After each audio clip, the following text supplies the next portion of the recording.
420 here, back at it again with yet another figure review, and this time we're going to be taking a look at the S.H.Figuarts Super Saiyan Son Gohan Special Color Edition. I got this guy off of eBay back in November for about 250 bucks used. Not a cheap price by any means necessary, but at least he was in good condition. As you can see there, I at least have his box, unlike 2011 Goku, who I did not have the box for. Anyways, that's enough of me rambling.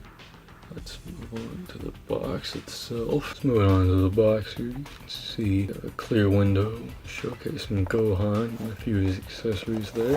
S.H.Figuarts Super Saiyan Son Gohan Special Color Edition, US exclusive. S.H.Figuarts is a new standard figure series that incorporates the Bandai action figure art under the theme pursuing character expression to humanoid action, as well as some legal information. Dragon Ball Z logo, Bandai 2012 made in China. San Diego Comic-Con International sticker, Bandai Tamashii Nations logos, the Snake Den logo, silver toy sticker. On the top here we have S.H.Figuarts Super Saiyan Son Gohan Special Color Edition, as well as his name in Japanese, Senko up on top. On the side we have a picture of Gohan presumably powering up. We have Super Saiyan Son Gohan Special Color Edition and S.H.Figuarts, as well as part of a different photo. On the back here we have some pictures of Gohan. We have a picture of him firing Kamehameha, him doing an uppercut, and we have a bio. If you want to read that, pause the video. And we have Dragon Ball Z. S.H.Figuarts is a new standard figure series that incorporates Bandai action figure art under the theme pursuing character expression to humanoid action. And then we have S.H.Figuarts Simple Style and Heroic Action. A total of 6 facial expressions and 2 types of hair options, as well as a total of 6 different hand parts allow for the accurate portrayal of anime scenes. Combine these option parts with superior S.H.Figuarts articulation to recreate your favorite scenes, as well as Kamehameha written in Comic Sans, Super Saiyan Son Gohan Special Color Edition. And for whatever reason they wrote belligerent face parts as well as interchangeable hand parts allow for a depiction of the belligerent Super Saiyan Son Gohan. Not exactly sure I would describe Gohan as belligerent, but okay.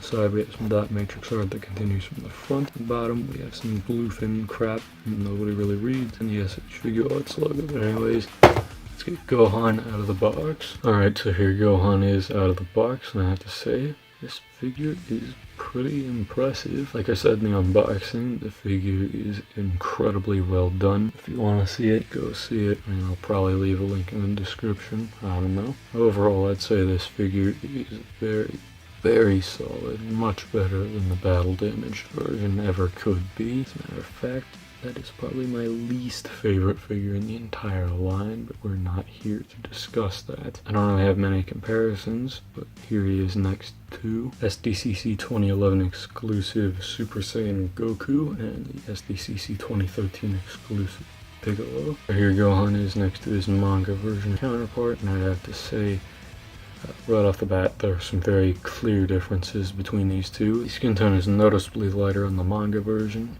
while the SDCC one has a much darker skin tone. From what I can tell, that is more anime accurate. The belt is now a blue color instead of a red, and generally there's more shading on the SDCC version. It's not really apparent because the lighting is absolute fucking garbage and it doesn't show the shading too well.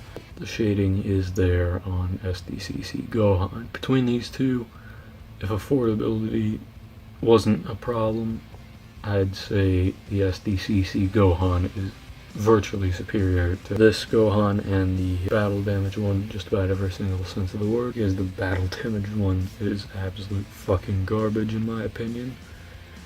I don't have him on hand right now. I do have one that's in his box currently, but that's a different story for a different day. Just note that in my subjective opinion, that figure is absolute garbage. Let's move on to the paint and sculpt of SDCC Gohan. So when it comes down to the paint and sculpt, like I said in the unboxing, this figure looks very good. Looking at the face there, you can see they got rid of the dots under his eyes. I think that looks a little bit better. The hair sculpted very nicely. You can see there all the line work in the hair, some orange shading down towards the bottom, as well as some faint white highlights at the fingertips. The orange shading is especially noticeable towards the back end of Gohan's hair. Again, I'd say it looks pretty good. There's some shading in the chest and some shading on the edges of his face. Helps to bring the skin tone out a little bit more. Face in general looks pretty good. That's the Sun face. He comes with like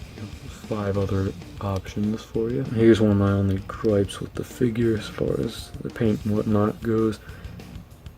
The majority of his body is very glossy. You can see the purple is incredibly glossy. I genuinely do not like how that looks at all, but for the most part, it's not going to detract from the figure too much. We have some orange shading on the arm, helps to accentuate Gohan's muscles there. There is some sculpt work for his muscles. There's a little bit of a line right there you can see for what I assume is supposed to be his bicep. The belt is sculpted very nicely.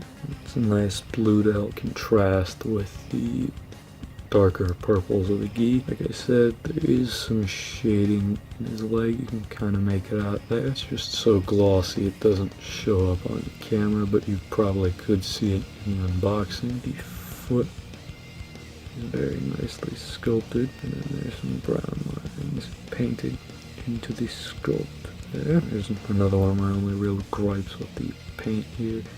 I never understood why they gave Gohan these weird white spots on his ankles. It's on both versions of the original Gohan mold. For comparison's sake, here is the manga one again. You can see it's on both of the Gohans here. But in saying that, it's not going to be that big of a detractor because you're barely going to notice it when he's on display. Anyways, let's move on to Gohan's accessories. Alright, as you can see here, Gohan doesn't come with a lot of accessories, but I'd say he comes with a decent enough batch of stuff. Let's just get into it, starting off with the Super Saiyan 1 head, or Super Saiyan grade 4, I believe. It's a nice shading in the back there. You can see that's kind of more like a cream white in the back there. Creamy kind of yellow. Some orange shading all throughout. Some shading towards the top of his bangs there. And the face that's equipped to it default, the gritted teeth face looks pretty good. There's a little bit of yellow bleeding into the eye there on mine, but it's not too bad. Next up we have Gohan's cape. Shading on this is definitely a tad overdone on the back, but I still think it looks pretty okay. It's not that great with the overdone shading, but once it's on the figure, it looks pretty okay. Quickly demonstrating how you get the cape on Gohan's body. Just pull the head off. Just get his arms a little bit more in towards his body. Slip that through. I usually put the Super Saiyan 1 head on. You can see that looks pretty cool once it's on the figure. Do note that it is not only top heavy, but it restricts movement in the arms there. Next up here we have the looking off to the side, stern face. Again, I think this looks pretty okay. One pupil seems to be a bit bigger than the other, but that's just a bit of a nitpick. The shading is still very nice, and the paint is still mostly clean. Overall, pretty solid face. Next up we have the smirking face. I like this, especially because Gohan's got the smaller pupils there. It makes it look like a bit more of an intense kind of a smirk, a bit more ominous there. Next up we have a looking off to the side, shouting face. Paint on this eye is definitely a lot sloppier on this one. It's not particularly well painted, and they actually did angle it correctly because on the battle damage one, the stern face actually is looking off this way. It's off to Gohan's right, which effectively has his bang covering up his eyes at that point. Lastly, we have my least favorite face on the figure. Not to say it's a bad face or anything, but here we have the happy face. Something about how small the eyes were just kind of threw me off a little bit. There's also the fact that there should be a line right by the edge of the eye there on both sides where the eye just sort of blends in with the skin. That still looks pretty okay. Next up here we have the Kamehameha hands, and I'm going to warn you ahead of time, the hands are a little bit tight on this figure, so be careful when switching the parts around. You don't want to accidentally rip the joint off. Overall, these look pretty good. They are still glossy, but there is some shading on the back, and that looks pretty good. Lastly, for Gohan's accessories here, we have the fighting stance hands, and they have a bit of shading on them as well. They're still glossy, but they still get the job done just fine. That about does it for Gohan's accessories. Let's move on to his articulation. As far as the articulation is concerned for Gohan, the head can look up about that far, down about that far, can spin full 360, and there is a little bit of pivot, not too much. The neck is stiff and doesn't move at all, at least on mine. Waist is a little loose on mine. It doesn't tend to hold a pose terribly well, but it can crunch forward, and it does move all the way back. It's actually a simple fix. The sleeves are on ball pegs, and they allow the arm to go up about that much at the shoulder. You can swivel the whole way around, and then here is a major defect on all of the SDCC Gohans. The left bicep, from what I can tell, I've seen a lot of reviews on this figure and they all have this problem. This bicep joint is incredibly, I don't know.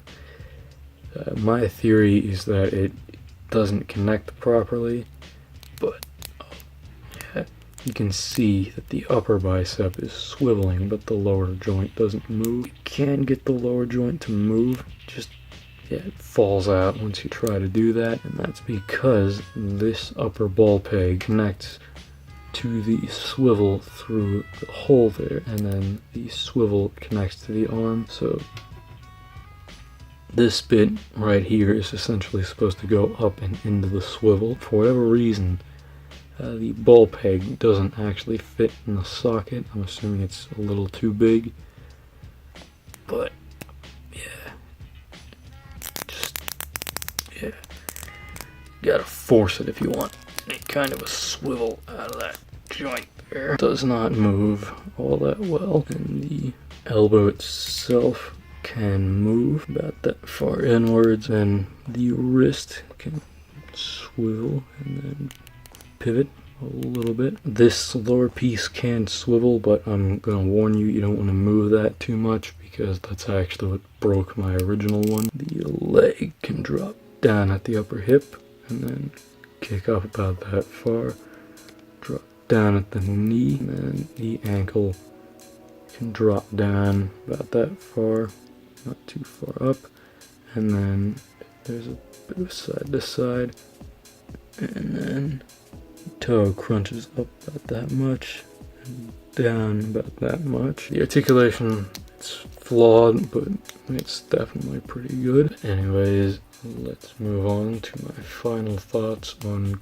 Gohan. So that's my final thoughts on Gohan here. I'd say this is a very solid release in the S.H.Figuarts line. The paint job is very well done. The sculpt work, even though it is reused from the original, is pretty good. The accessories, what he does come with, are pretty cool. Just watch out for the arm defect and a couple loose joints here and there. But overall, if you're looking to get this guy, I've seen a few of them sell loose for pretty cheap. One a few years ago sold for 124 bucks with no box but all of his accessories. But if you're looking to get one with his box, you're starting to climb a bit of a mountain there. Usually it depends on the condition of the box, but I have seen a few that sell from 200 to 250 with his box. Sometimes more, sometimes less. But if you want one that's completely brand new, you're easily looking at over $300. But